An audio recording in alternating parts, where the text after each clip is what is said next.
শহীদ দিবসের প্রাক্কালে ক্ষোভ প্রকাশ শহীদ পরিবারের সদস্যদের। কলকাতা পুরসভার 109 নম্বর ওয়ার্ডে থাকে শহীদ শ্রীকান্ত শর্মার পরিবার। পূর্বতন সরকারের বিরুদ্ধে ওগ্রালেন একরাশ ক্ষোভ। শহীদ দিবসেই মনে পড়ে শহীদ পরিবারের কথা, কিন্তু শহীদ পরিবারের মাথায় এখনো পর্যন্ত পাকা ছাদ জোটেনি। সেই খোঁজ কি রেখেছেন খোদ তৃণমূল সুপ্রিমো? তৃণমূল সুপ্রিমো না হয় মুখ্যমন্ত্রী ছিলেন, তার মাথায় একাধিক চাপ ছিল। তার দলের কর্মীরা কি একবারও খোঁজ নিয়েছেন? যে শহীদ পরিবারকে সামনে রেখে নির্বাচনে যায় তৃণমূল নেতৃত্ব, সেই শহীদ পরিবারের বাড়ির মাথায় পাকা ছাদ আছে কি নেই?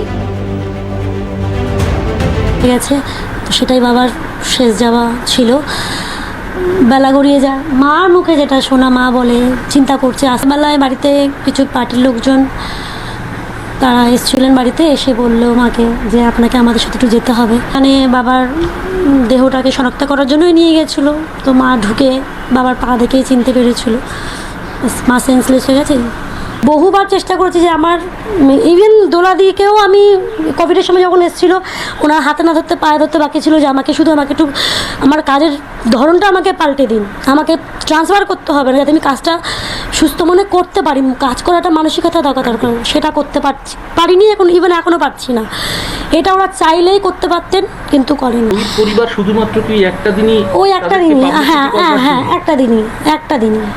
মানে আপনারা শুধুমাত্র একটা রাজনৈতিক দলের একটা ওই একদিন ধর্মতলার মঞ্চ, সেই মঞ্চে আপনাদেরকে সামনে রেখে দেখানো হবে শহীদ পরিবার। হ্যাঁ ব্যাস, তারপরে আর কোনো খোঁজ খবর নেই।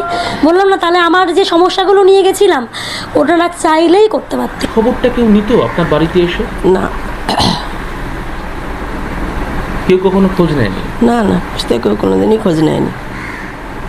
একমাত্রই ওই ছোটোদেরকে নিয়ে আমি ওই দিদির কাছে গেছিলাম। ওই দিদি যা সারা দিয়েছে দেখেছে, আর তখন থেকে ওই দিদির কাছে যাওয়া আসা করি প্রত্যেক বছরে, আর ওই দিদি দেখেছে, আসলে কেউ খোঁজ খবর নেয়নি।